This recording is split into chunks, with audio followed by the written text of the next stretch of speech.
लेकिन एक बात तो है कि नीतीश जी का जो उम्र हो गया है, ये महागठबंधन के नेता के रूप में तेजस्वी जी लगातार रहे हैं, नेता प्रतिपक्ष हैं।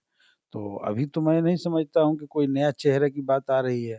तो चेहरा के रूप में, चाहे नेता के रूप में अभी तक तो हम लोग के बीच में तेजस्वी जी ही रहे हैं और आगे भी रहेंगे, ऐसा कुछ नहीं। देखिए, उनका आना-जाना, कौन आता है, कौन जाता है, राजनीति में ही लगा रहता है। ठीक है? और लोकतंत्र में हर आदमी को राजनीति करने का हक है, अधिकार है। लेकिन एक बात जान लीजिए कि नीतीश जी तो लगातार बोलते हैं कि हमने अपने बेटा को सामने नहीं लाया। तो अब लाएँगे तो खुद सवाल के घेरे में खड़े हो जाएँगे। इस बार बिहार में एनडीए की विदाई हो रही है। पूरी जनता ये मन बना लिया है कि अब बिहार में नीतीश जी से बिहार चल नहीं रहा है, एनडीए से बिहार चल नहीं रहा है और इतने दिनों में बिहार को लोग बर्बाद किए हैं। नमस्कार, आप देख रहे हैं इम्पैक्ट लाइव। मैं हूं आपके साथ करुणा तिवारी। बिहार की राजनीति में एक बार फिर से सियासत तेज हो गई है। बात करें नीतीश कुमार की, तो जब से उन्होंने ताली बजाया है तब से उनके ऊपर विपक्ष द्वारा लगातार उनके मानसिक स्थिति पर सवाल खड़ा किया जा रहा है और भी तमाम सवालें हैं 2025 के विधानसभा चुनाव को लेकर। बातचीत करेंगे, हमारे साथ मौजूद है माले से अमरजीत कुशवाहा। सर, बहुत बहुत स्वागत है आपका। बहुत-बहुत धन्यवाद आप सबको। सर, पहला सवाल है कि जिस तरीके से मुख्यमंत्री नीतीश कुमार ताली बजाते हैं, उस पर जो नेता प्रतिपक्ष हैं, वो उनकी मानसिक स्थिति पर सवाल खड़ा कर रहे हैं। और जो अशोक चौधरी हैं, वो कह रहे हैं कि वो मानसिक स्थिति पे जो सवाल खड़ा कर रहे हैं, ऐसा कुछ नहीं है। महिला कांस्टेबल को देखकर वो ताली बजा रहे हैं। देखिए, पहली बात तो यह है कि नीतीश जी बिहार के हमारे माननीय मुख्यमंत्री हैं जी। और कई बार कुछ ऐसा हरकत करते रहते हैं, ऐसा कुछ कर देते हैं, जिससे लोगों को शंका स्वाभाविक हो जाता है। और इन्हीं सब चीज़ों की वजह से हमारे आदरणीय नेता तेजस्वी जी बोले होंगे, तो उस पर कोई कहने और बोलने का कोई मतलब नहीं है, ये कोई राजनीतिक मामला तो है नहीं, ताली बजा देना या कुछ बोल देना। लेकिन एक बात तो है कि नीतीश जी का जो उम्र हो गया है और इस उम्र में कई तरह के ऐसे वक्तव्य दे देते हैं, पिछले दिनों विधानसभा के भीतर या कई बार, हुँ। तो इन वक्तव्यों से लोगों को स्वाभाविक रूप से शंका होती है। अच्छा, म इस बार विधानसभा चुनाव है सर, इस पर महागठबंधन किस चेहरे पर चुनाव लड़ रही है?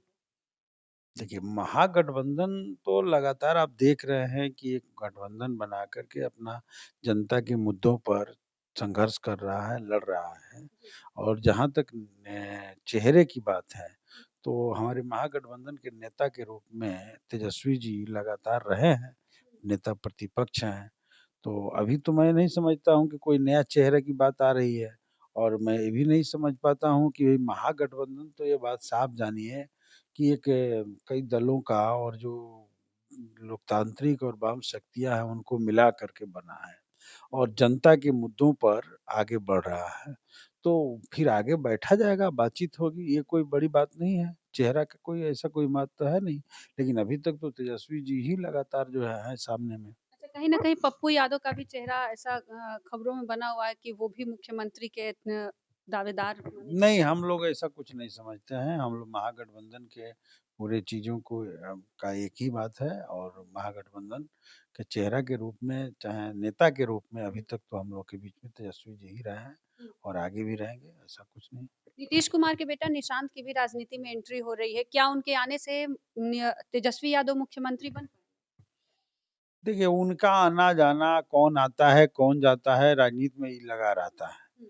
ठीक है? और लोकतंत्र में हर आदमी को राजनीति करने का हक है, अधिकार है। लेकिन एक बात जान लीजिए कि नीतीश जी तो लगातार बोलते हैं कि हमने अपने बेटा को सामने नहीं लाया। हुँ। तो अब लाएँगे तो खुद सवाल के घेरे में खड़े हो जाएँगे और आज तक तो उनके बेटे की कोई ऐसी एक्टिविटी भी हम लोगों ने नहीं देखा जो राजनीति में हो।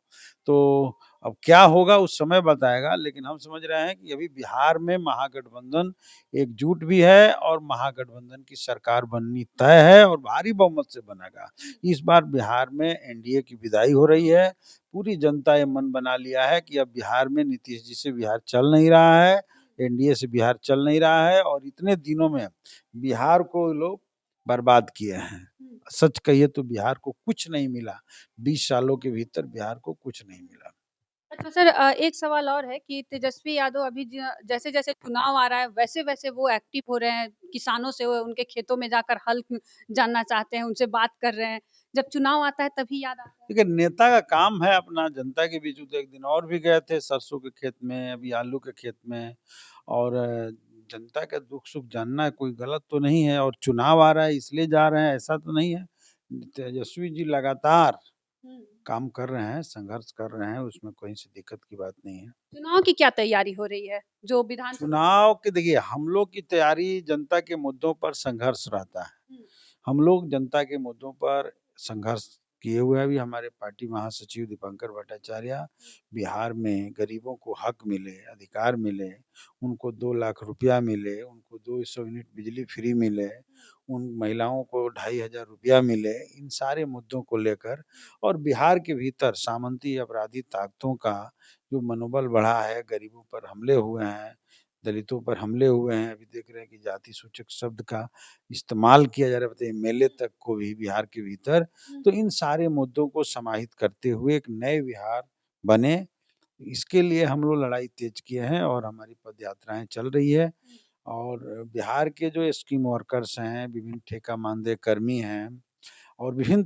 तरह के बिहार के भीतर जो आंदोलन है, उन सारे आंदोलनों को समाहित करते हुए हम लोग 9 मार्च को पटना के गांधी मैदान में महाजुटान करने जा रहे हैं और महाजुटान एक तरह से कहिए तो बिहार के बदलाव के लिए है, बदलो बिहार महाजुटान है और निश्चित है कि वहाँ से एक नया संदेश निकलेगा, एनडीए की विदाई होगी और महागठबंधन के पक्ष में एक मजबूत जनादेश आएगा। चलिए देखिए, ये 2025 का विधानसभा चुनाव है और इसको लेकर तमाम तरह की तैयारियाँ शुरू हो चुकी है। जो एक दूसरे पर अलटवार और पलटवार होता है, वो हमारे सत्ता पक्ष में और विपक्ष में लगातार जारी है। इस खबर पर आपका क्या कुछ कहना? आप भी हमारे साथ कमेंट करके साझा करें। देखते रहें इम्पैक्ट लाइव। सहयोगी राहुल के साथ मैं करुणा तिवारी, पटना।